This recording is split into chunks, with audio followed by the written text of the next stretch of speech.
It is 2 minutes past the hour, so I guess we will begin. Hello, everyone. Welcome to the third Bonjour à installment tous, of Green Entrepreneurship bienvenue aux séries d'ateliers sur l'entrepreneuriat vert. Comme vous pouvez le voir sur notre écran, nous avons 3 orateurs aujourd'hui, Before we begin, I would like to do a Brad quick Ives, Katie Turner et Prot The Dickinson. University of Waterloo is situated D'abord, in j'aimerais faire la reconnaissance du territoire. L'Université de Waterloo est située sur la concession de Haldimand, parcelle de terrain promise aux 6 nations d'une largeur de 6 000 We are sur situated chaque on the rive de la rivière Haudenosaunee and Grand. Haudenosaunee peoples. Nous nous trouvons sur le territoire traditionnel des peuples autochtones, des Nôtres, des Anishinaabe et des Haudenosaunee. Permettez-moi de me présenter. Je m'appelle Nathan Spears. Je suis un étudiant de 3e année et donc on va parler sur ce rôle de l'entrepreneuriat.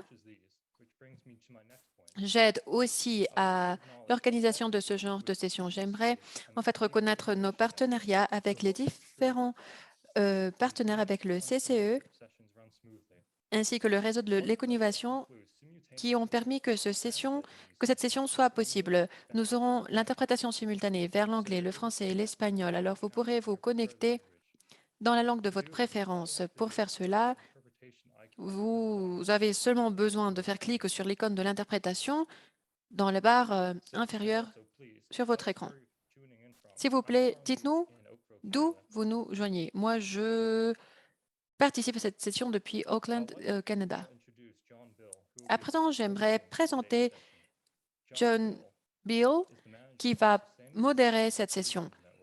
Il fait partie du réseau de solutions de développement durable du Canada, le SDSN, qui fait partie du mouvement global de SDSN. C'est un mouvement avec des universités et des institutions du savoir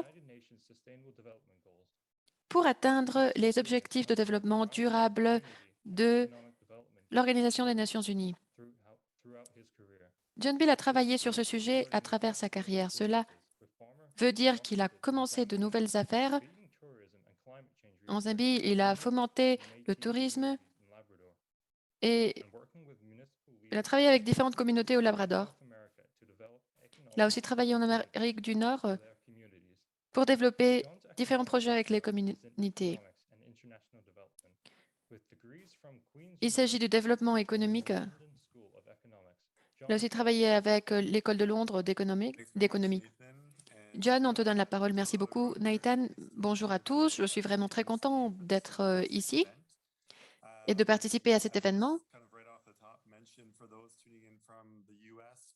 Et en fait, j'aimerais mentionner aux personnes qui se trouvent aux États-Unis ou au Mexique et aux personnes qui se trouvent dans notre pays aussi.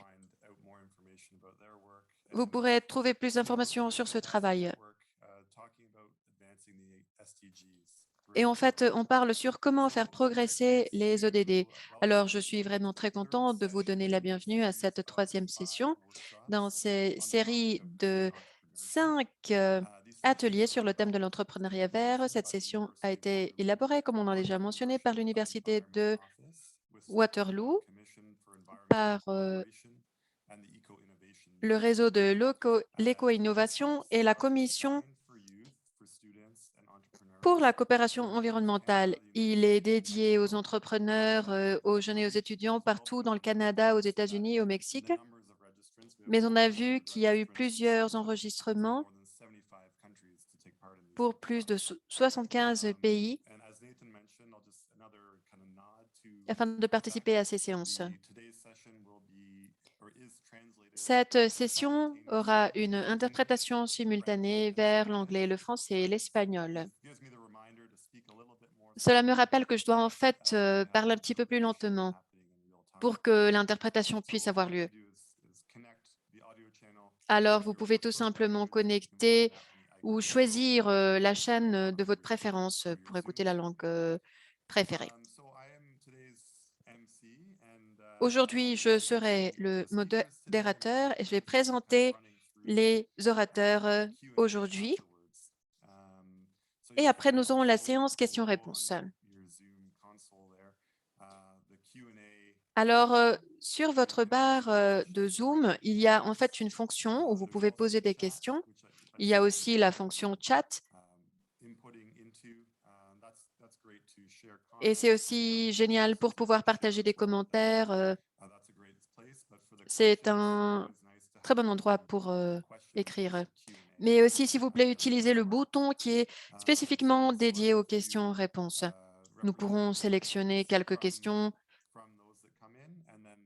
qui surgissent et nous les poserons aux panélistes. Le plan pour cette session, c'est d'avoir 90 minutes pour cette session. À présent, j'aimerais inviter chacun des panélistes pour qu'il parle pendant 15 minutes sur la question de l'entrepreneuriat et les objectifs de développement durable des Nations unies. Je vous rappelle, vous pouvez penser sur quelques questions pendant que l'on fait les présentations et on pourra les répondre à la fin. Sans plus de préambule, nous commençons avec notre premier orateur. J'aimerais vous présenter Brock Dickinson.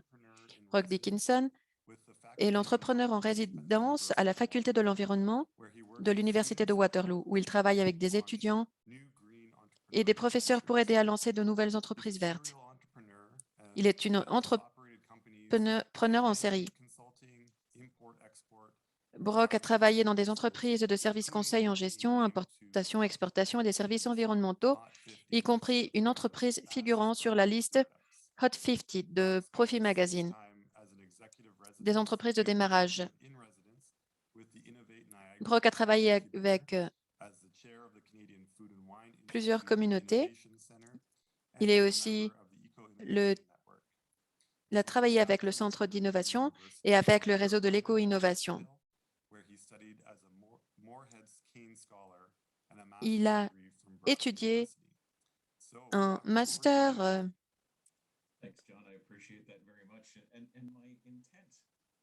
au North Chapel Hill. Merci beaucoup en fait de cette présentation. Et donc voilà, je vais parler un petit peu sur les fondements du matériel que nous allons étudier aujourd'hui. Et en fait, on va parler de quelle façon l'entrepreneuriat peut être relié aux objectifs de développement durable. Je pense qu'il y a plusieurs personnes qui ne sont pas à l'aise avec ce concept de l'entrepreneuriat vert. Cette idée du fait que c'est possible d'avoir une vision et de créer des mesures qui aient un impact positif du point de vue social et environnemental. Mais nous croyons en cela et c'est pour ça que nous sommes ici. Nous avons plusieurs questions. Lorsqu'on parle des idées entrepreneuriales afin de pouvoir fomenter les ODD. Et peut-être que plusieurs parmi vous connaissent déjà les ODD. Cela a été créé dans les Nations unies en 2015 et ce sont les objectifs collectifs établis qu'il faut atteindre dans cette période entre 2015 et 2030. Et les gens qui sont passionnés par l'environnement ou par le développement, bon, vous saurez que ce sont des objectifs très importants, ce sont des idées très importantes auxquelles on s'est engagé. Et aussi, en ce qui concerne le leadership, nous pensons que c'est très important de faire les connexions entre ces choses-là. Et cette connexion, c'est quelque chose de très facile à faire. Il y a plusieurs objectifs. Par exemple, les objectifs techniques. L'objectif numéro 6 sur l'eau propre et l'assainissement. L'objectif numéro 7 sur l'énergie propre et d'un coût abordable. Et l'objectif numéro 13 sur l'action climatique. Dans le contexte de ces objectifs, nous pouvons créer des connexions entrepreneuriales plus vite. Nous pouvons, par exemple, inventer la technologie pour le faire ou la technologie qui soit reliée à l'énergie verte. Les entrepreneurs doivent prendre ces nouvelles innovations et les utiliser activement et doivent les communiquer aux utilisateurs potentiels de ces énergies. Mais je pense qu'on a plusieurs questions, on a un ensemble des questions sur le rôle de l'entrepreneuriat pour atteindre ces objectifs. Il y a plusieurs façons assez intéressantes de réfléchir sur ce défi. On peut aller de retour au travail d'un Britannique appelé Stanley Jevons. Stanley Jevons était un expert sur cette idée de la carence. Plusieurs concepts économiques que nous avons aujourd'hui, en fait, sont reliés à ce qu'il avait fait. Il a fait une théorie sur le charbon qui était en fait extrait des mines. Il avait dit qu'en fait, il devrait y avoir une quantité limite de charbon qu'on pouvait extraire.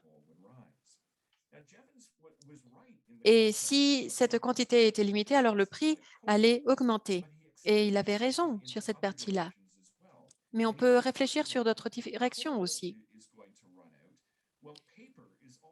Par exemple, puisque le charbon a une quantité limitée, mais on peut penser aussi que le papier a aussi une quantité qui est limitée. Et au Royaume-Uni, dans le 19e siècle, on a vu qu'il y a plein d'arbres qui ont été coupés parce qu'ils étaient produits en papier. Alors, on pourrait penser que les arbres et donc le papier aussi seraient, enfin, va manquer. Et nous voyons qu'il y a plein de maisons, plein d'entrepôts qui sont remplis de papier usé.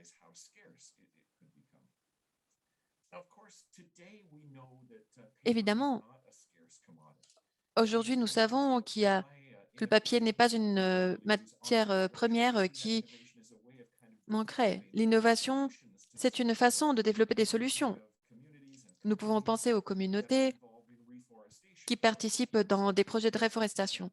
Donc oui, on coupe les arbres pour produire du papier, mais ça ne veut pas dire qu'on va rester sans des forêts.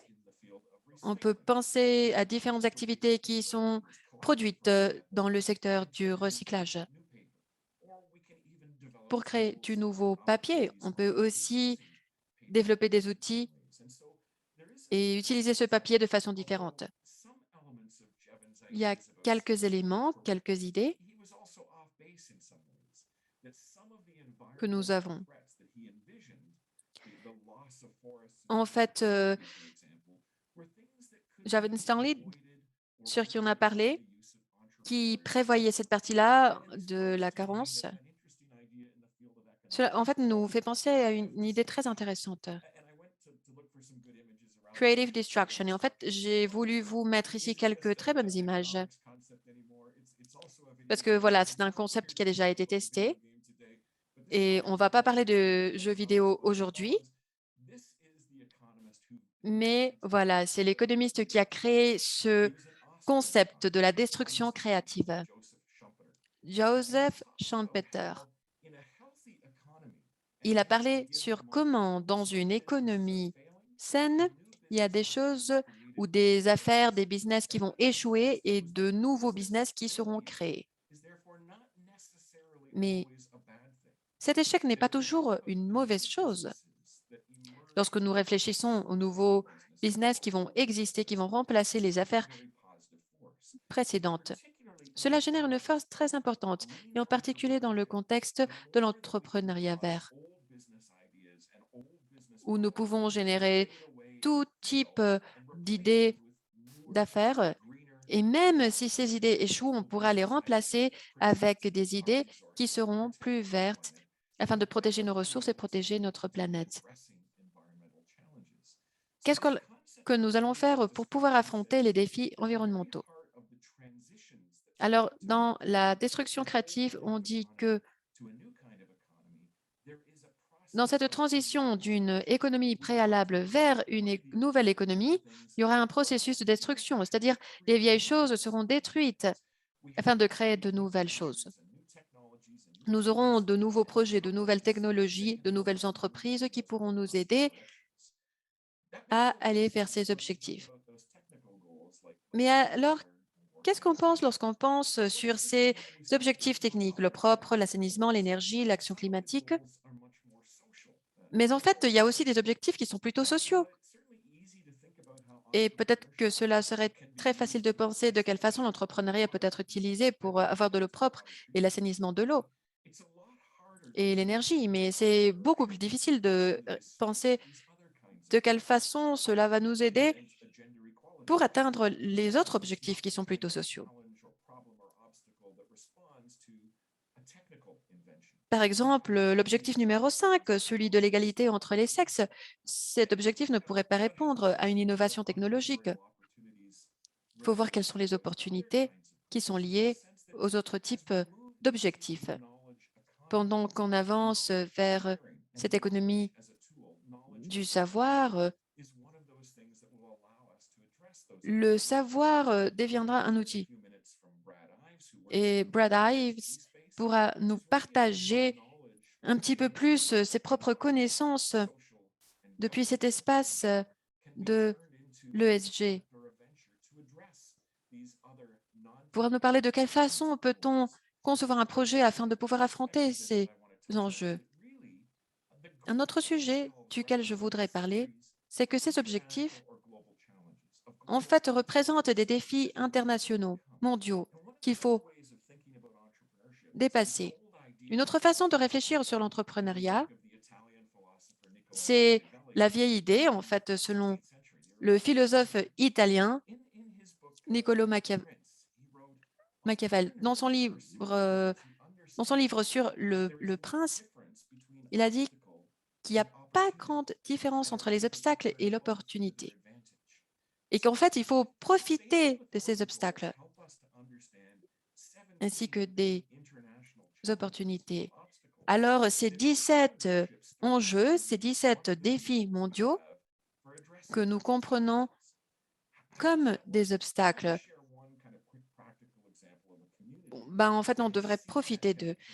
Voyons cet exemple dans une communauté pour voir de quelle façon cela est devenu un succès très intéressant. C'est une communauté qui appartient à la nation de Cree de Fisher River. C'est une nation autochtone dans la partie de Manitoba. Donc voilà, si vous ne savez pas où se trouve le Manitoba, en fait, vous pouvez voir cette carte. C'est au Canada. Et voilà, nous avons cette petite flèche rouge qui nous montre où se trouve cette communauté. C'est une communauté qui n'a pas accès au réseau électrique, par exemple. Alors, toute l'énergie qu'ils ont vient de générateurs qui utilisent du diesel. Et alors, ils essaient de générer cette énergie dans le contexte de leur communauté. Il y avait plusieurs défis pour la communauté de Fisher River. Les bureaux gouvernementaux, les maisons, les différents centres avaient besoin de cette énergie. Ils avaient des déficiences. Ils avaient cette dépendance énergétique aux combustibles fossiles qui sont très chers et polluants et qui ne sont pas bons pour la communauté. Ils avaient aussi un manque d'emploi, c'est-à-dire il n'y avait pas beaucoup d'opportunités de mobilité dans leur propre communauté. Ils devaient aller ailleurs. Il y avait aussi une carence d'infrastructures éducatives. Et d'un côté, c'est une communauté qui a des défis qui sont vraiment importants, qu'on pourrait considérer être des obstacles. Mais il faut en fait changer cet état d'esprit et penser que ces obstacles sont en fait des opportunités. De quelle façon peut-on changer cette dépendance à l'énergie? De quelle façon peut-on avoir une énergie plus verte et dans ce cas-ci géothermique? Pour le faire, ils devront construire de nouveaux bâtiments. Bon, mais en fait, ce n'était pas un problème parce que les bâtiments existants étaient terribles. En fait, ils avaient besoin de formation et d'éducation pour pouvoir réussir ces objectifs. Et alors, de cette façon, les personnes qui avaient reçu les formations pourraient rechercher de nouveaux emplois. Et c'est le plan que la nation de Cree a finalement suivi. Ils ont eu deux projets. Le premier est un projet appelé Aki Energy. Après, ils ont développé un partenariat avec des entreprises de construction de Fisher River.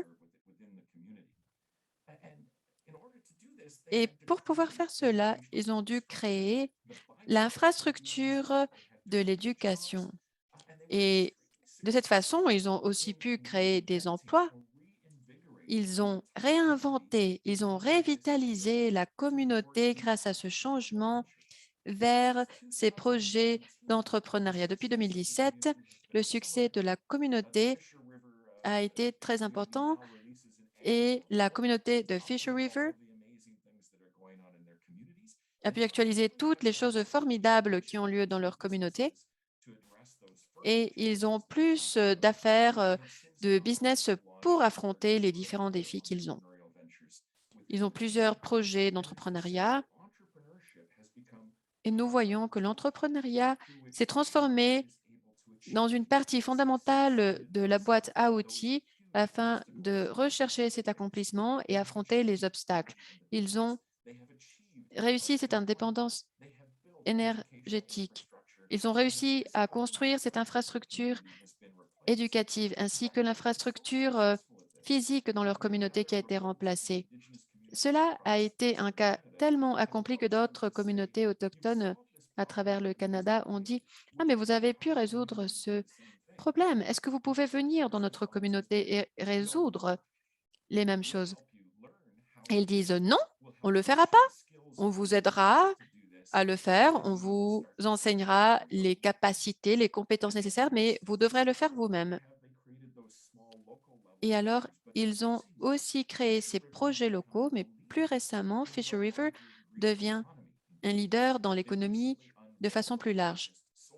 Et plus récemment, ils ont construit une centrale solaire, la plus grande centrale solaire du Manitoba. Voilà, ils ont profité de ces opportunités, ils ont une transformation communautaire. Quelles sont les leçons que l'on peut retenir de ce cas? On voit que plusieurs communautés essaient de mettre en œuvre ces idées dans leur propre contexte. Alors, il y a une étude de la Banque mondiale en partenariat avec l'Université nationale du Singapour et l'Université Leuphana de l'Allemagne. Ils ont vu de quelle façon les entrepreneurs peuvent être plus efficaces. La façon de le faire, c'est qu'ils ont en fait cette étude à Togo, en Afrique, et ils ont utilisé cette approche pour cette étude qui vient du secteur de la recherche pharmaceutique. Ils ont parlé de laisser contrôler randomisé. C'est une technique médicale qui vérifie ce qui peut marcher ou pas. Alors, ils ont pris cette idée pour les entrepreneurs et l'ont divisée en 3 groupes. Ils ont vu d'abord un groupe d'entrepreneurs qui n'a pas reçu de formation. Un deuxième groupe a reçu une formation sur les affaires et sur la gestion financière. Et le troisième groupe a reçu une formation sur des sujets de motivation. Cette étude a découvert que le groupe qui a reçu la formation en motivation a eu une meilleure performance que les 2 autres groupes. Parce qu'en fait, les formations en motivation et cette aide pour comprendre comment établir des objectifs, comment persister, comment avoir la rétroaction interne, ça, c'est très important. Et c'est pour ça qu'ils ont eu une meilleure performance que les 2 autres groupes. Alors, qu'est-ce qu'on peut voir sur les ODD? On considère que les ODD sont un ensemble de défis mondiaux, d'obstacles mondiaux, mais il faut changer nos idées sur nos motivations afin de pouvoir les affronter. De quelle façon est-ce que ces obstacles pourront devenir des opportunités et de quelle façon peut-on partager ces opportunités? Et comme suggestion finale, il y a plein de groupes là-dehors qui essaient d'avoir ce type de conversation. Nous avons plusieurs représentants. Il y a un groupe que le la CCE a essayé de lancer il y a 3 ans. Nous avons le réseau de l'éco-innovation. On a déjà parlé sur comment l'entrepreneuriat peut avoir un impact sur ce type de discussion et sur ces défis et obstacles. Moi, je vous invite à regarder le site web du réseau de l'éco-innovation. Mais ce type de webinaire, c'est exactement le type de webinaire qu'on fait à présent. Et donc, il faut former la génération suivante d'entrepreneurs afin qu'ils accomplissent des choses fantastiques. Merci beaucoup, Brock. Fantastique. À présent, j'aimerais vous présenter Brad Ives, notre orateur suivant. Alors, Brad est le PDG de Credo ESG Solutions Inc., une entreprise qu'il a cofondée, qui fournit des services de gestion, d'analyse comparative, évaluation et de production de rapports sur les questions environnementales, sociales et de gouvernance, aussi connues comme ESG. Pour les sociétés d'investissement, les sociétés d'exploitation et les établissements d'enseignement. Il a des antécédents en matière de création de construction et de gestion d'organisations complexes dans les secteurs financiers, juridiques et d'énergie renouvelable. Parmi d'autres rôles, Brad a été chef de la durabilité dans l'Université de la Caroline du Nord à Chapel Hill. Il a aussi été un secrétaire adjoint pour les ressources naturelles et chef de la direction des 2 entreprises de technologie propre en démarrage. Il est récipiendaire du prix Individual Energy Leader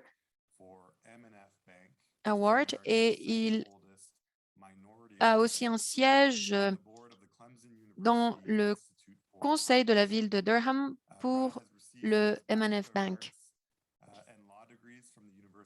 Monsieur Ives a obtenu son diplôme en droit de l'Université de la Caroline du Nord, où il était boursier de Morehead Cain. Merci beaucoup. Je suis vraiment très fière de pouvoir être ici et de vous raconter mon histoire. Moi, je me disais, quel serait le lien entre l'entrepreneuriat et les connaissances sur le développement durable? Quelle est la meilleure façon de connecter cela? Et finalement, moi, j'ai décidé, est-ce que vous voyez mon écran? Non, pas encore. Et à présent, non. Ah oui, c'est bon. D'accord. Alors, je voulais partager mon histoire et ma trajectoire dans l'entrepreneuriat parce que cela a en fait été dirigé par mes préoccupations pour l'environnement. Et en ayant cette motivation, j'ai écouté une histoire sur les ODD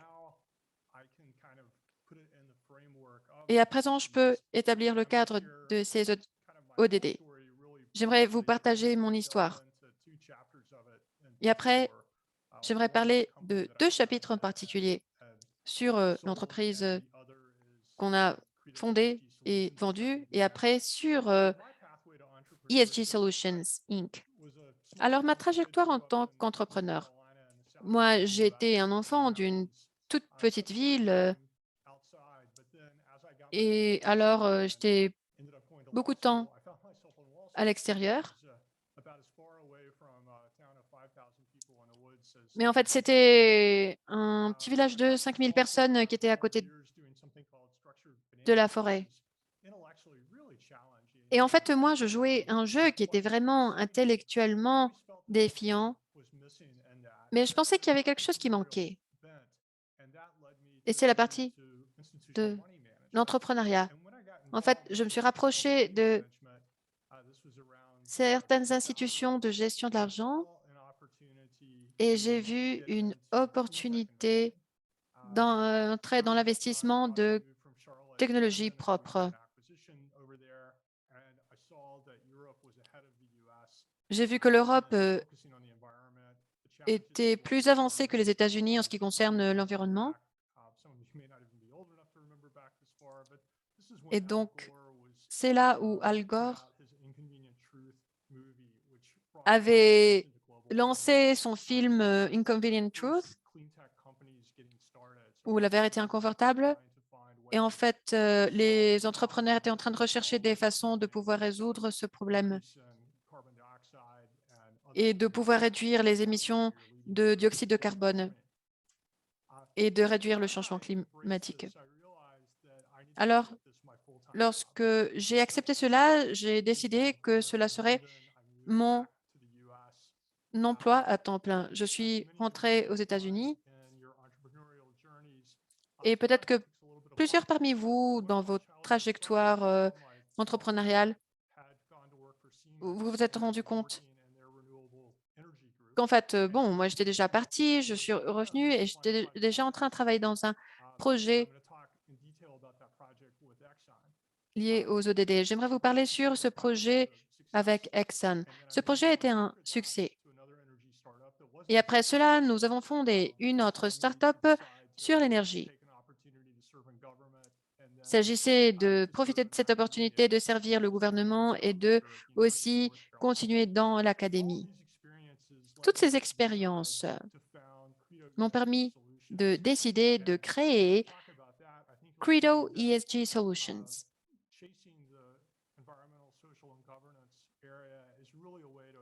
Et tout en recherchant dans cette partie gouvernementale et de l'académie, je pensais qu'en fait, il fallait mobiliser ce capital privé vers quelque chose qui soit bon.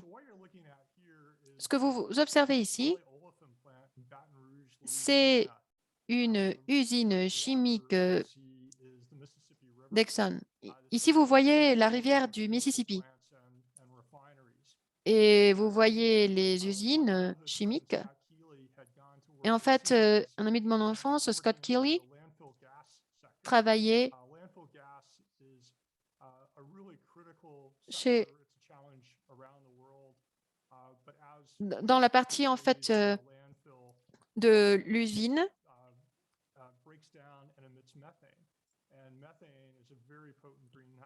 Et dans la partie des sites d'enfouissement. Et en fait, c'est un sujet très important parce qu'en fait, les déchets qui sont dans les sites d'enfouissement sont transformés en méthane. Et ce méthane va vers l'atmosphère. Et le 50% est en fait du méthane. Pour cette raison, on voulait remplacer le gaz naturel pour retirer cette partie-là. Le projet dont j'ai travaillé, à travers le partenariat avec Siemens, pour ce site d'enfouissement, nous avons fait un système de collection pour cela. Il s'agissait de mettre un système dans le site d'enfouissement où on a mis un tuyau dans cette zone sur la photo. Et de cette façon, on a pu transporter ce gaz vers l'usine d'Exxon pour donner cette énergie à l'usine. Et on pouvait aussi transporter ce gaz vers une usine chimique de Deltec. Alors, j'ai pu unir tout ce capital pour ce projet, qui était de plus de 10 millions de dollars, pour construire toute cette infrastructure. J'ai dû négocier tous les droits pour construire le tuyau et aussi pour le transporter vers les usines. C'est un projet très complexe. Cela nous a pris plus de 2 ans de pouvoir le faire. Et comme dans toutes les histoires de l'entrepreneuriat, j'ai eu des doutes, j'ai eu des défis, mais j'ai voulu réfléchir à cet exemple de Brooks sur la motivation pour les entrepreneurs. Je pense que c'était un point clé pour moi. Moi, j'étais motivée par cette référence de ce projet. On a planifié d'apporter les différents camions pour le transport. Et donc, de cette façon, on a pu construire cette infrastructure dans le site d'enfouissement pour pouvoir transporter ce gaz aux usines. Cela a aussi requis d'avoir plein de relations personnelles. Alors, j'ai dû travailler avec les acheteurs de l'énergie, avec les différents gestionnaires, et je devais vendre l'idée qu'il s'agissait d'un très bon projet pour la communauté. Lorsque nous pensons sur la complexité des objectifs de développement durable, je pense qu'il y en a 6 qui étaient vraiment liés à ce projet. Le premier, et c'est évident, c'est l'énergie propre et d'un coût abordable. Parce qu'on était en train de prendre tous ces gaz qui étaient présents dans l'atmosphère et on s'est centré aussi dans l'objectif numéro 7, c'est-à-dire l'énergie propre et d'un coût abordable. Mais on en a travaillé aussi sur l'ODD numéro 8. Ce qu'on faisait, c'était d'économiser de l'argent dans cette opération du travail. On n'a pas reçu de subventions gouvernementales. Tout cela venait du capital et de cette façon, on a pu créer des emplois pour cette communauté. Et Exxon pourrait profiter de cette plus grande rentabilité dans leur usine. Aussi, nous avons dû créer et construire cette infrastructure résiliente. Le site d'enfouissement était soumis à plusieurs réglementations américaines sur les émissions à l'air. De cette façon, nous avons pu aider la communauté.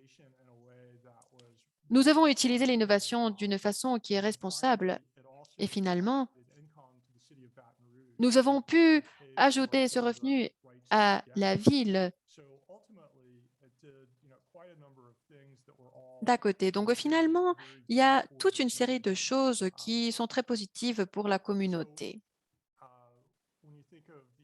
Alors, lorsqu'on pense sur les autres ODD, le numéro 11 des villes durables et des communautés durables, évidemment, le fait d'avoir aidé le site d'enfouissement à réduire ses émissions et à pouvoir gérer les déchets d'une façon qui soit plus responsable, cela est complètement lié à l'ODD numéro 11. Après, nous avons l'ODD numéro 13, l'action climatique.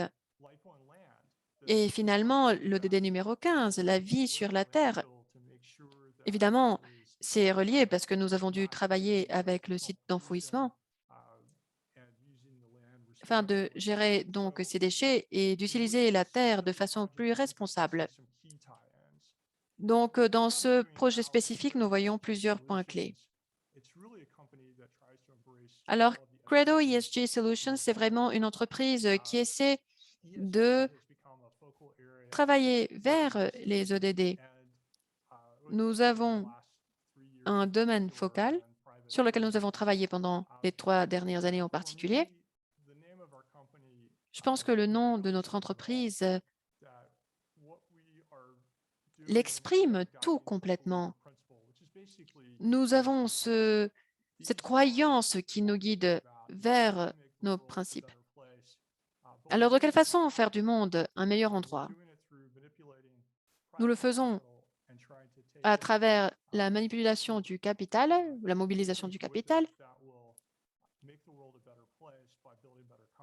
Pour que le monde soit un meilleur endroit, il faut aussi construire de meilleures entreprises. Nous avons quelques solutions de gouvernance et d'investissement dans notre portefeuille et on le fait pour aider les différentes entreprises afin qu'elles puissent atteindre les attentes des investisseurs, des clients, des employés, des personnes qui habitent dans la communauté, des opérateurs. Et nous pouvons identifier les mesures Nous avons établi nos indicateurs de performance clés pour les investisseurs et les entreprises. Et nous avons inclus aussi tous les aspects environnementaux, sociaux et de gouvernance de l'entreprise. De cette façon, les entreprises se rendent compte qu'ils ont moins de probabilité d'avoir des processus légaux ou d'avoir des plaintes. Ils peuvent utiliser moins d'eau, moins d'énergie. Et en créant cette équipe multidisciplinaire, nous avons appris plein de choses. Il faut avoir aussi cet esprit très dynamique. C'est très important lorsque nous travaillons avec des entrepreneurs. On peut utiliser cette motivation pour que les gens puissent être encouragés. Nous croyons qu'accepter les ODD, en fait, c'est une partie fondamentale de tout cela.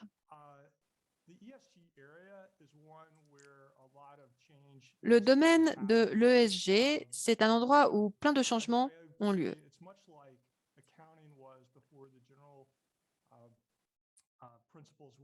Je dirais que ça fait partie lorsque les principes ont été établis. Il y a plein de standards différents que nous utilisons et que nous pouvons fournir aux entreprises différentes. Nous aidons les investisseurs et les entreprises pour qu'ils sachent quelles sont les philosophies qu'ils doivent suivre et de quelle façon mesurer leur performance. Nous avons notre conseil des standards de la durabilité. Nous travaillons vers les ODD. Et en fait, il y a plusieurs partenaires ou plusieurs associations qui sont partenaires. Il y a des investisseurs privés qui se sont unis à ce projet. Lorsque nous observons cela, il est très clair que les investisseurs sont en train de générer ces activités.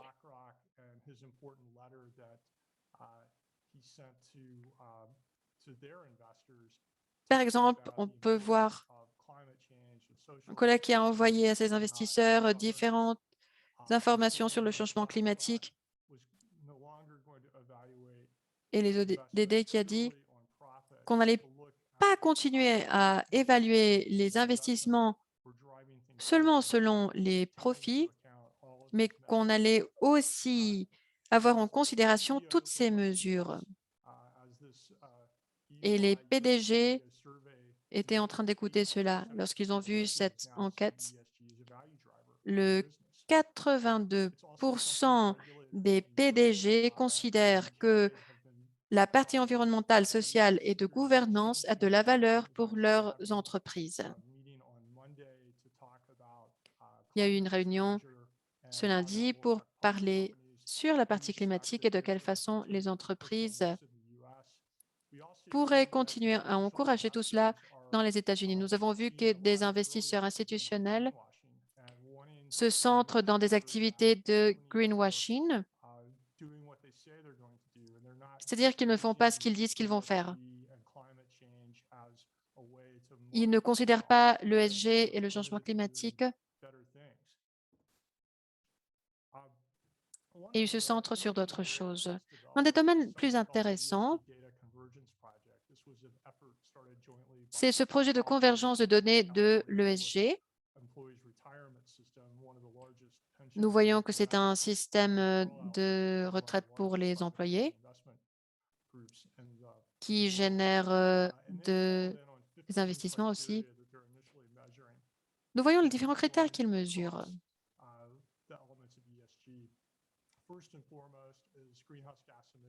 D'abord, nous voyons qu'ils font une évaluation des émissions de gaz à effet de serre.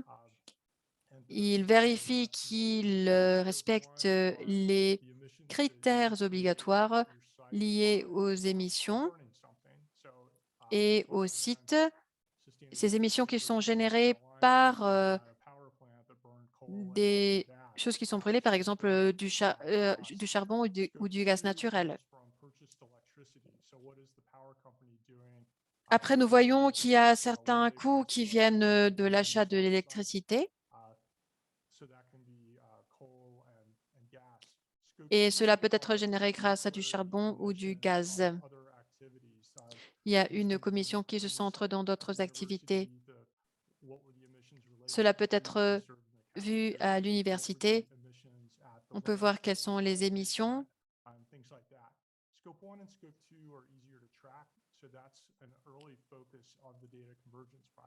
Il y a un centrage dans les étapes préalables du projet de convergence de données qui était lié au traçage. Plusieurs entreprises avaient des stratégies qui leur étaient propres pour vérifier quelles étaient les émissions et de quelle façon elles pouvaient être réduites par les énergies renouvelables. Il y a aussi la partie de la diversité des membres. Et aussi, cela est très important, c'était le centrage sur les membres du conseil. On a vu qu'il y ait des groupes minoritaires, des membres de la communauté LGBTQ, c'est-à-dire devait voir aussi que les employés se trouvent dans un environnement en sécurité. Le point suivant, c'est les nouvelles personnes employées. Il fallait vérifier combien de personnes étaient embauchées. Cette partie-là est importante pour voir de quelle façon l'entreprise traite ses employés. Il y a des entreprises qui perdent des employés toutes les années. Et finalement, l'engagement, la participation des employés. Est-ce qu'ils écoutent et il faut en fait faire cette enquête des employés pour voir quelle est la réponse des employés. Donc voilà, c'est vraiment le début pour essayer d'avoir tous ces standards et de voir de quelle façon les investisseurs pourront voir les portefeuilles d'une façon plus complète à travers les différentes industries. Et évidemment, pour essayer de relier tout ça avec les ODD. Il y a plein d'idées qui pourraient être liées aux ODD. Nous verrons ces différents critères. Il y a une nouvelle entité qui s'appelle Novada à Hamilton Lane et en fait, c'est un fonds très grand. Il y a aussi SAP Global, c'est une agence qui travaille sur le front climatique. Et comme je l'avais dit, on a de 30 à 40 critères différents. Et de cette façon, on pourra travailler plus vers les ODD. Mes conclusions. Sur mon trajet en tant qu'un entrepreneur et aussi pour la mise en œuvre de l'ESG par les différentes entreprises. On peut dire que l'entrepreneuriat est très important pour se rapprocher des ODD. Les gouvernements agiront, ils vont dépenser leur argent pour faire les choses correctement, mais le capital privé sera aussi nécessaire afin de pouvoir affronter les défis que nous avons. Et le capital privé peut faire les choses très rapidement. Ce qui est très important, la mise en œuvre des ODD et l'incorporation dans les différentes activités nous mène vers des meilleures entreprises et les meilleures entreprises ont plus de valeur. Ceci peut être un facteur de motivation pour les entreprises. Donc, moi, je pense que nous avons une façon fantastique de faire du monde un meilleur endroit. On peut aussi gagner de l'argent et le fait de gagner de l'argent, ça peut avoir de l'influence sur les gens, ça peut les motiver et pour faire du monde un meilleur endroit. Donc, merci beaucoup. Je suis vraiment très content d'avoir pu participer aujourd'hui. Merci beaucoup, Brad. C'était vraiment un sujet très intéressant et je vois qu'il y a plein de questions qui surgissent dans la fonction de questions-réponses sur les chats. Nous allons les réviser Et j'aimerais vous rappeler que si vous avez des questions, vous pouvez les écrire sur la fonction de questions-réponses sur le chat. Vous pouvez l'écrire en français, espagnol ou anglais et on pourra les interpréter et les faire parvenir aux orateurs. Donc, tout simplement pour que vous puissiez vous exprimer. À présent, on continue avec la troisième oratrice, Katie Turner. Elle est consultante et compte avec, elle a plus de 15 années d'expérience en investissement dans l'optique de l'égalité des sexes, en développement d'écosystèmes, en assistance technique sexo-spécifique, en financement mixte et en lien entre le genre et le climat et en conception de développement de programmes. Katie a de l'expérience en Asie, en Afrique et en Amérique latine auprès de divers donateurs dont GAC, USAID, CDC, DFAT et la DB. Katie a un siège au conseil d'administration du Forum canadien pour l'investissement d'impact et de développement et elle possède un diplôme spécialisé en économie et un diplôme d'études supérieures en développement international. Katie, tu as la parole. Thanks, John. And, Je vais allumer mon micro. Merci, John. Bonjour à tous. C'est un plaisir d'être parmi vous aujourd'hui. Donc, je sais qu'il y a plusieurs parmi vous qui sont partout dans le monde. C'est fantastique. Et aussi, j'aimerais donc saluer les personnes qui se trouvent dans des zones qui se trouvent dans des fuseaux horaires différents. D'accord, je vais partager mon écran. Oui, on le voit parfait. Comme John l'a mentionné, je suis une consultante et je travaille dans la partie du développement international. Je travaille en Afrique. J'ai travaillé dans la partie de développement d'écosystèmes et financement mixte. Et si on revient aux commentaires du démarrage, en ce qui concerne les entreprises, les petites et moyennes entreprises, ce sont la majorité, et surtout dans les économies, dans les pays en voie de développement. Le projet que j'aimerais vous partager aujourd'hui, c'est un travail que j'ai eu récemment, qui a été donné par DOSC. Et en fait, c'est un travail sur le rôle des accélérateurs et des intégrateurs en Afrique pour soutenir les femmes entrepreneurs. Je pense que ce que je vais apporter à cette conversation pourra nous donner l'optique du genre ou l'optique de l'égalité des sexes. D'accord, comme John l'a mentionné. Cette recherche fait partie du programme pour accélérer l'intégration des femmes et qui est financé aussi par le Canada. Il s'agit sur comment renforcer l'écosystème pour les femmes entrepreneurs dans l'Afrique subsaharienne. Il y a plusieurs éléments, plusieurs composants. Et la partie suivante du programme sera développer un programme pour la croissance qui sera financé par Affaires mondiales Canada. Comme vous le savez, Affaires mondiales Canada a un centrage très important en égalité des sexes. Au niveau international, ils ont aussi un centrage très important sur le climat. Trudeau vient d'augmenter le budget climatique. Ce sont deux domaines qui sont vraiment très importants pour Affaires mondiales Canada et qui ont cette intersection. Le projet est lidéré par la Fondation Aga Khan du Canada, ainsi que le réseau Aspen de développement d'entrepreneurs. Il s'agit d'un réseau pour les petites et moyennes entreprises qui opèrent dans ce domaine.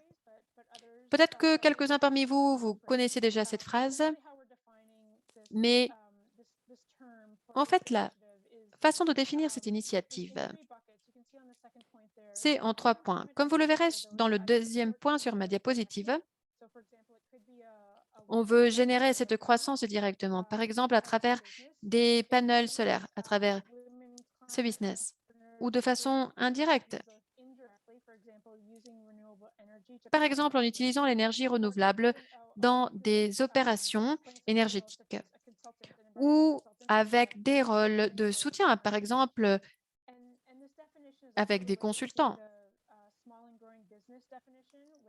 Et nous avons aussi la définition des petites et moyennes entreprises ou des petites entreprises qui sont en train de grandir, c'est-à-dire des entreprises qui ont un capital jusqu'à 2 000 $. Alors, si l'on voit ici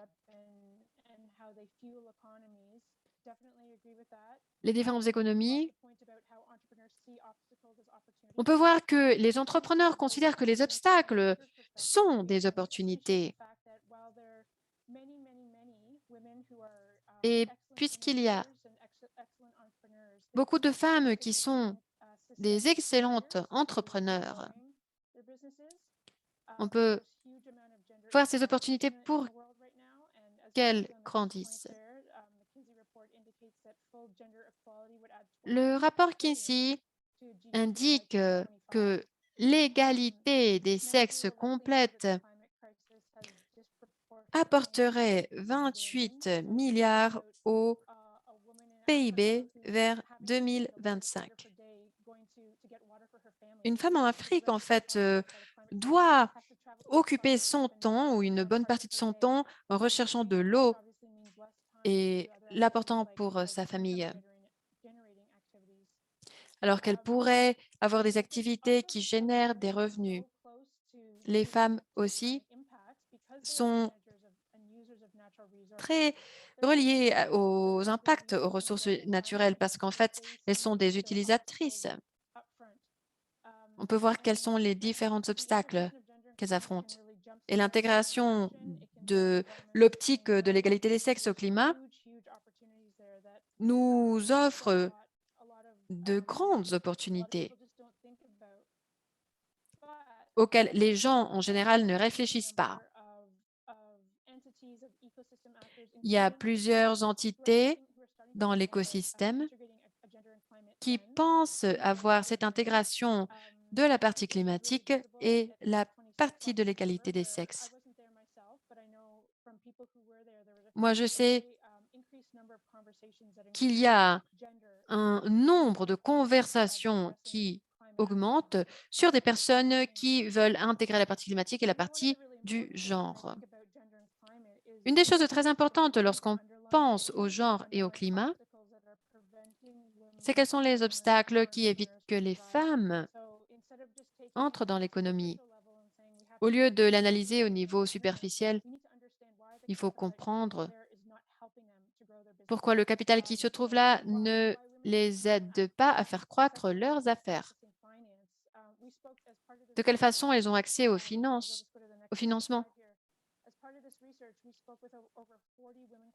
Dans cette diapositive, on peut voir que dans cette enquête, on a parlé avec plusieurs femmes qui étaient motivées, qui étaient vraiment très inspiratrices, mais qui avaient différents types de business, par exemple la vente de fertilisants, puisqu'en fait, elles recyclaient les feuilles de l'ananas.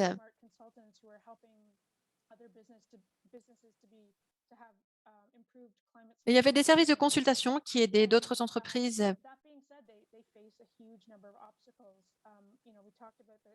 Mais, ayant dit cela, les femmes doivent affronter plein d'obstacles.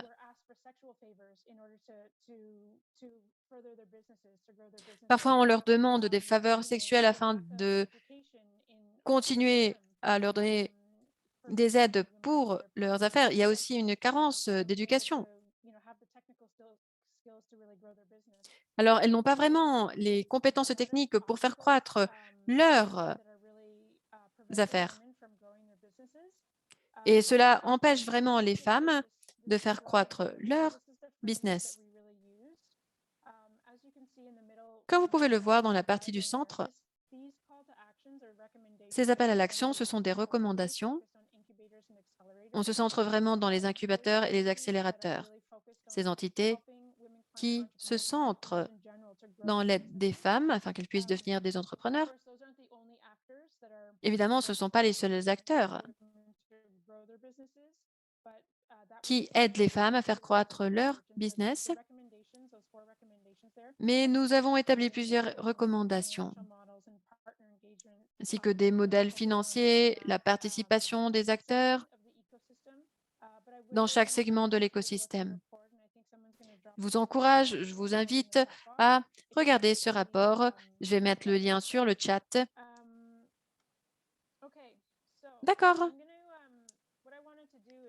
Ce que j'aimerais faire, c'est vous donner une idée de ces recommandations pour que vous puissiez comprendre sur quoi on parle. La première, c'est le renforcement de capacité avec cette optique de l'égalité des sexes. Les incubateurs et les accélérateurs n'ont pas vraiment interprété cette optique de l'égalité des sexes. Par exemple, puisque normalement les compétences climatiques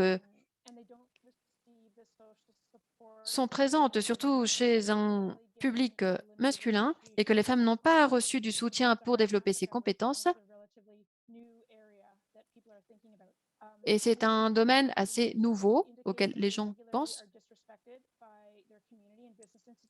On voit que parfois les entrepreneurs ne sont pas respectés par leur communauté et les institutions des affaires. Il y a un besoin réel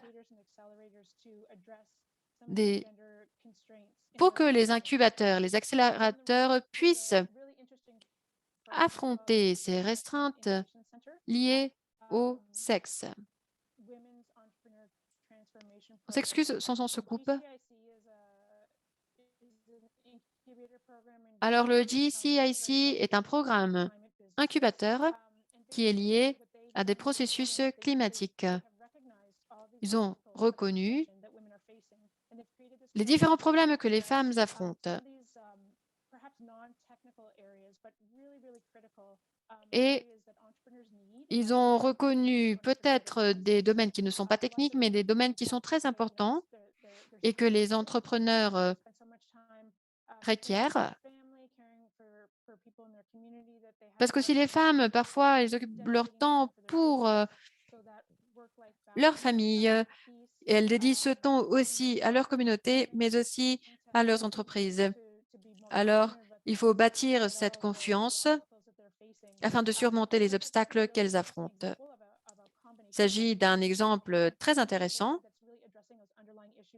Il s'agit vraiment de souligner ces problèmes sous-jacents qui existent.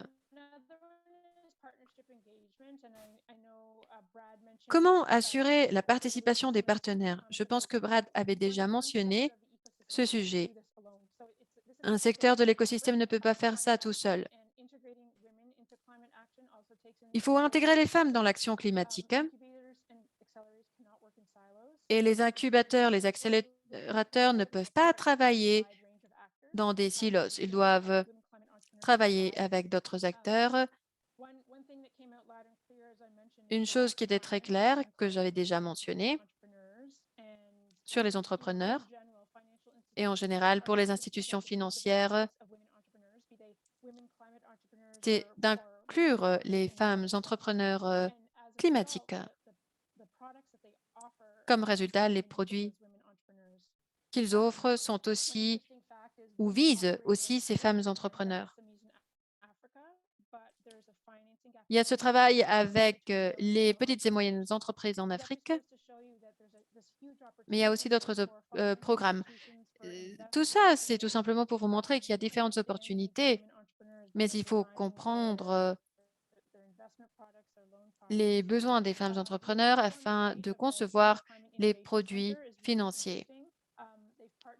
À présent, j'aimerais vous parler du centre d'innovation. C'est un exemple très intéressant. On s'excuse, son son se coupe. Il s'agit d'un programme d'accélérateur et c'est une initiative qui se spécialise dans les produits financiers afin de s'assurer que le système des banques comprend les besoins des femmes entrepreneurs pour mieux cadrer les produits et les services afin de mieux cibler donc ce secteur de la population.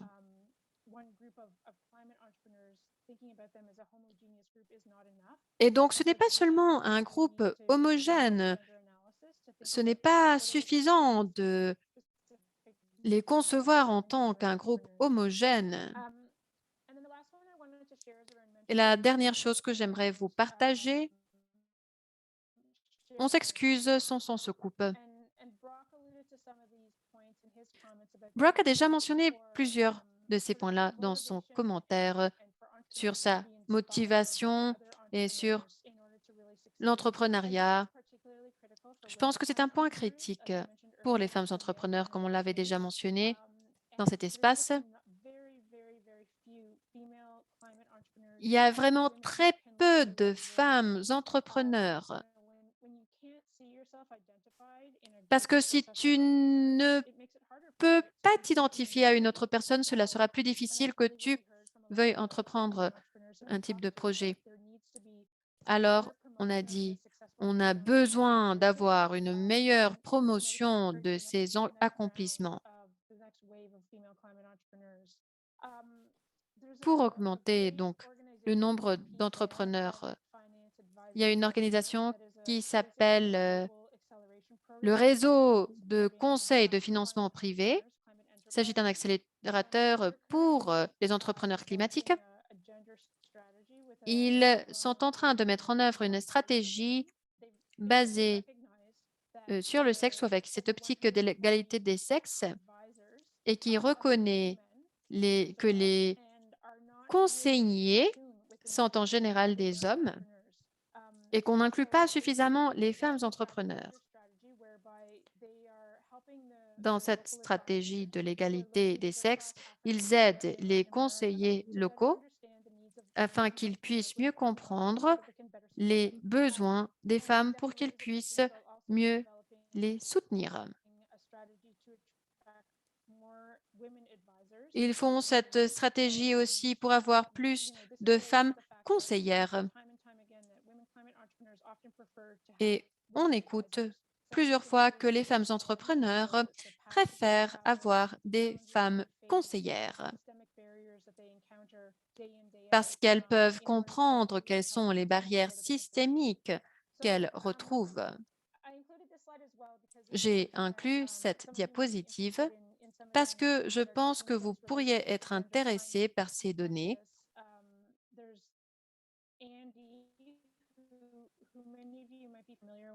Il y a l'ANDE, peut-être que vous la connaissez déjà, qui donne des subventions à différentes organisations à travers le monde et surtout aux organisations qui veulent améliorer le type de services fournis aux femmes. Ils ont aussi des programmes de formation et donc ils reconnaissent l'importance d'intégrer cette optique plus forte sur l'égalité des sexes. Nous avons aussi la Fondation Aga Khan du Canada qui travaille avec plusieurs programmes d'accélération et de financement.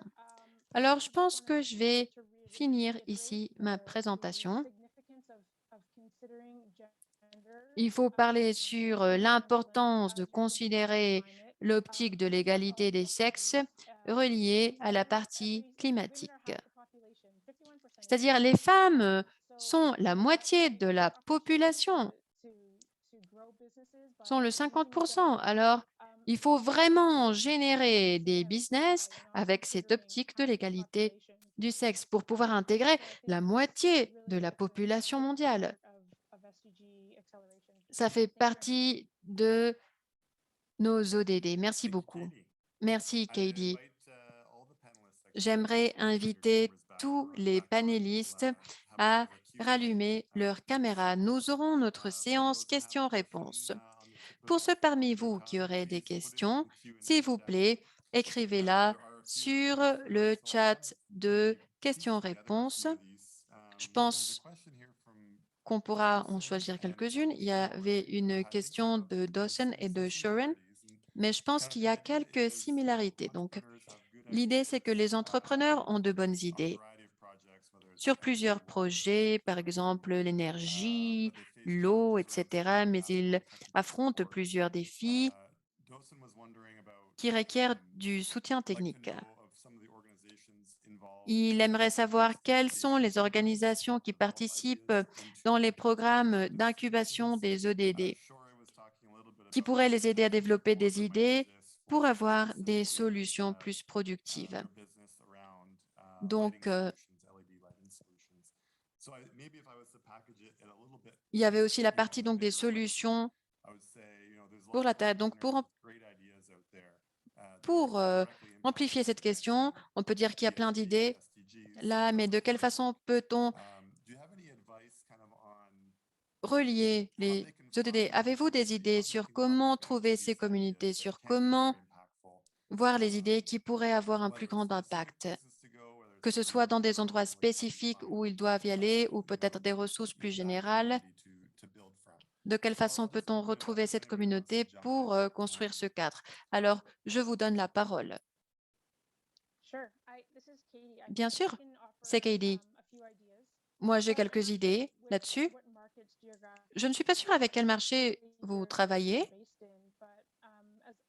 ou où vous êtes situé. Donc, moi, j'ai déjà mentionné PFAN. C'est un programme,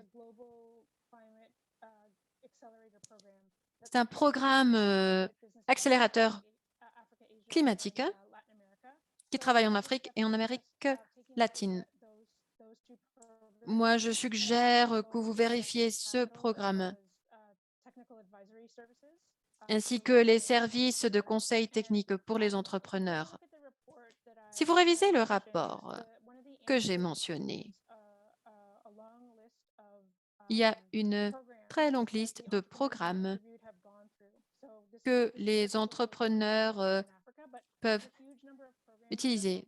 En fait, cela est surtout dans la partie africaine, mais il y a un certain nombre de programmes qui pourraient être utiles. Merci, j'aimerais aussi participer pour cette question. Je pense qu'il faut réfléchir sur le nombre de participants si variés et si grands que nous avons dans cette session. Et de cette façon, on peut penser au nombre de ressources qui existent, parce qu'il s'agit de voir quelles sont les ressources qui existent dans la communauté où on se trouve. J'aurais plusieurs idées. Généralement, les universités, les centres supérieurs d'éducation ont ces programmes d'entrepreneuriat. Donc, si vous êtes des étudiants, vous pouvez essayer de vous connecter à ces ressources. C'est un très bon endroit pour commencer. Mais même en dehors de ces contextes académiques, il y a plein de solutions pour les entrepreneurs, pour les innovateurs, pour les personnes intéressées par l'environnement. Il faut trouver quelles sont les ressources qui se trouvent dans chaque région. Alors, on peut apprendre quelles sont les leçons de la Tanzanie ou d'autres régions. Donc, sûrement, il y a un très bon incubateur vert en Tanzanie. Et donc, il faut vraiment voir de quelle façon on peut connecter avec eux. À Toronto, on peut voir aussi parfois, on voit de très grandes villes qui ont ces réseaux, et surtout lorsqu'on est une start-up, on veut être là. J'aimerais aussi parler de Convention Lab. C'est en fait une structure d'incubateur dans cette région. Alors, il y a tout ce type de structure dans la majorité des communautés. Et alors, on a cette question, comment faire cela dans un contexte autochtone, par exemple? Et donc, dans les séances suivantes, nous aurons l'opportunité de parler sur ce sujet-là. J'aimerais ajouter un commentaire. La première étape, c'est de rechercher sur Internet. Rechercher des incubateurs, rechercher ce qui est le plus proche de nous du point de vue géographique. Je pense que c'est ce qu'on voit dans la culture de l'entrepreneuriat. Il y a un certain nombre d'organisations mondiales et je pense que les fondations les plus grandes essaient de fournir des ressources. Et donc, je pense que pour les peuples autochtones, définitivement, c'est un des enjeux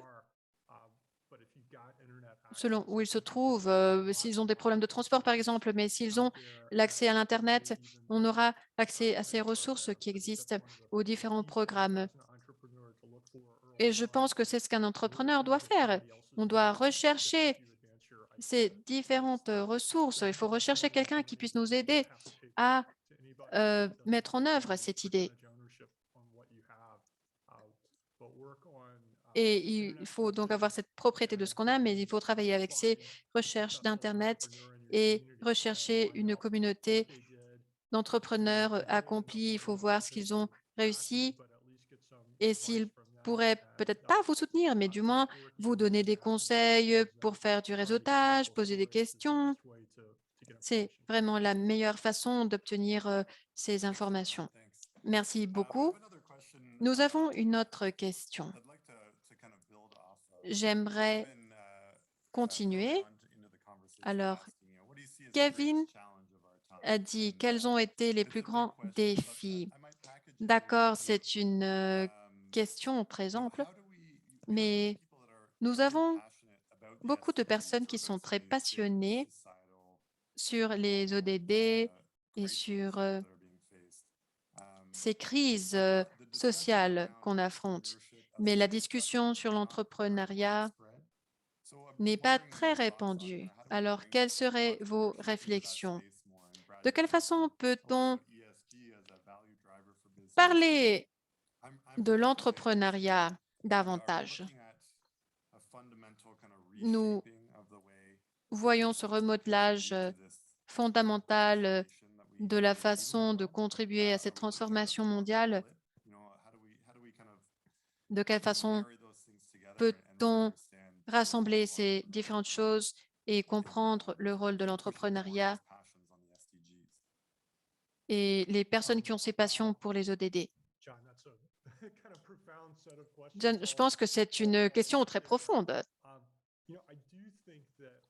Moi, je pense que nous avons atteint le point où nous avons cette idée où les acteurs individuels ne vont pas résoudre les problèmes les plus grands de façon isolée.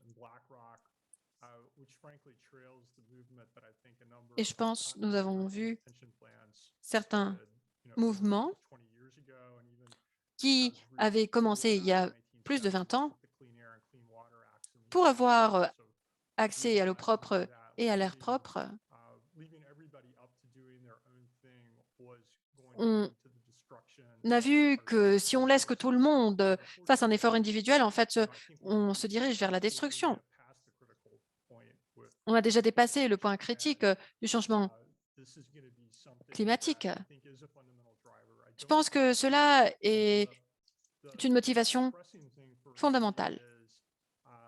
La chose la plus urgente pour moi, c'est que, du moins aux États-Unis, moi, je ne vois pas suffisamment d'activités qui soient générées par les investisseurs. Je pense que c'est plutôt aspirationnel.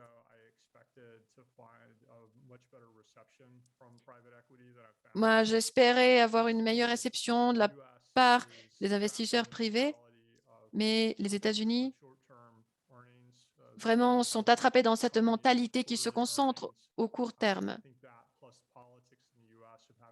Je pense que ça a plus les politiques aux États-Unis, puisque nous avons des élections très souvent. Je pense que ça nous donne cette mentalité du court terme. Je pense qu'en Europe, on est en train de faire un meilleur travail. Ils ont cette vision au long terme. J'espère que le monde pourra se rassembler pour ce genre de choses comme les ODD et que les pays puissent réfléchir de cette façon. Mais pendant ce temps, je suis plutôt optimiste. Je pense que les institutions, oui, pourront se mobiliser vers ce type d'action. Merci, Brad. Peut-être Brock et Katie. On n'a plus beaucoup de temps, mais si vous voulez nous donner une réponse brève. Katie, allez-y. Oui. Alors moi, j'ai cette optique de l'égalité des sexes.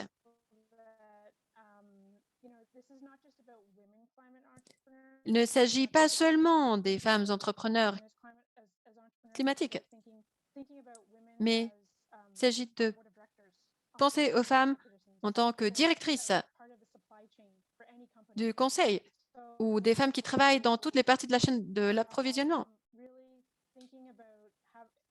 Il faut penser à augmenter la reconnaissance et la visibilité des femmes dans le monde des affaires. Parce qu'à présent, ce n'est pas reconnu, c'est invisible. Parfois, c'est dur lorsqu'on a ce sentiment. On est même parfois déprimé parce que ce mouvement est trop lent. Mais il y a eu du progrès. Et je pense que même ce progrès que l'on a vu et cet investissement que l'on a eu pendant les dernières années est une bonne motivation.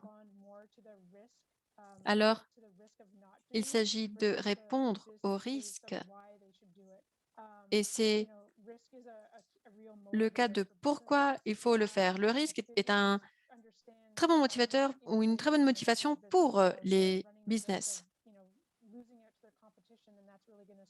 Parce qu'en fait, on peut dire qu'ils pourront perdre des opportunités face à la concurrence. Mais oui, il s'agit d'un sujet très ample. Merci beaucoup. Et donc, finalement, Brock, oui, je vais essayer d'être bref.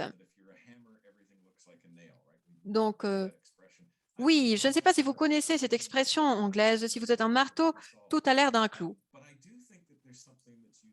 Mais en fait, je pense qu'il y a des choses qui sont uniques à ces questions. C'est la notion de cette conversation de l'entrepreneur et sa connexion au marché. On a vu plein de changements, le changement climatique, la biodiversité, tous ces sujets. Ce ne sont pas des choses qui vont arriver dans le futur, ce sont des choses tangibles, contemporaines qui sont en risque. Et dans mon esprit, l'entrepreneuriat est un de ces outils qui va nous aider à répondre très rapidement à ces défis.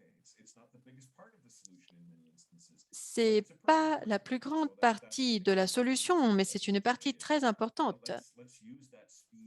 Utilisons cette vitesse, utilisons cela pour résoudre ces problèmes. Merci beaucoup.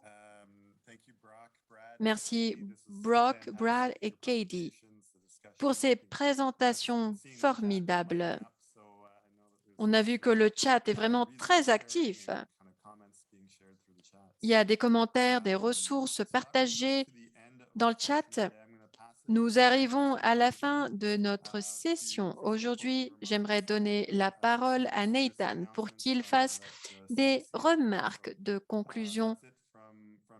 Et voilà, c'est toute ma part. Merci beaucoup tout le monde pour m'avoir invité aujourd'hui. Et vous m'avez permis de participer à cette discussion. Merci, John. Donc, c'est toujours difficile de modérer des sessions de ce genre. On est vraiment très content de nous avoir donné ce rôle. J'aimerais vous présenter Ben. Ben est le coordinateur du programme d'inclusion et de participation. Il va vous parler du défi des de l'innovation des jeunes. Merci beaucoup, Nathan. Je ne pouvais pas allumer mon micro. J'aimerais remercier les panélistes aujourd'hui pour ces discussions si intéressantes. Merci à l'Université de Waterloo et au Bureau de l'environnement et dans l'entrepreneuriat pour nous avoir donné ces minutes aujourd'hui afin que je puisse vous parler du défi. Pour ceux qui ne connaissent pas, la CCE a un défi d'innovation pour la jeunesse et ce défi représente une opportunité pour les entrepreneurs de l'Amérique du Nord.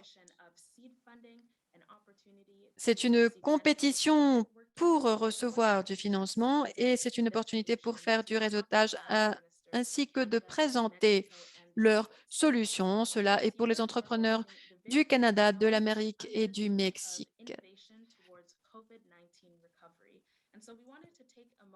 Et donc, on aimerait utiliser ces minutes aujourd'hui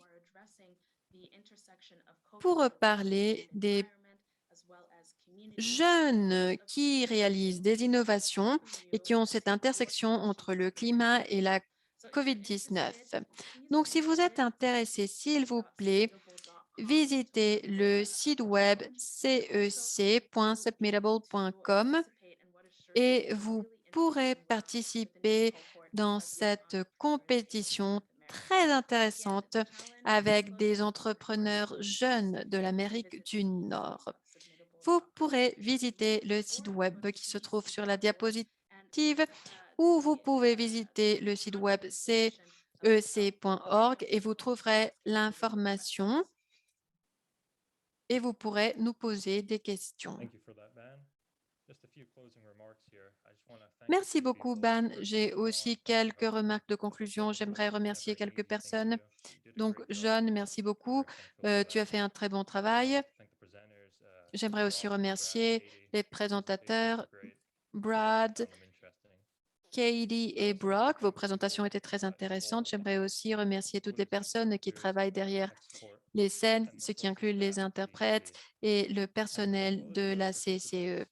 J'aimerais remercier tous les participants qui se sont unis à cette réunion aujourd'hui. Merci beaucoup pour participer à ces sessions. Une annonce très rapide pour la semaine prochaine. Nous ferons un autre webinaire au même horaire. Et cette fois-ci, le sujet sera les startups des peuples autochtones. Si vous êtes intéressé, s'il vous plaît, dites-le nous. Merci beaucoup à tous et à toutes. Thanks, everyone.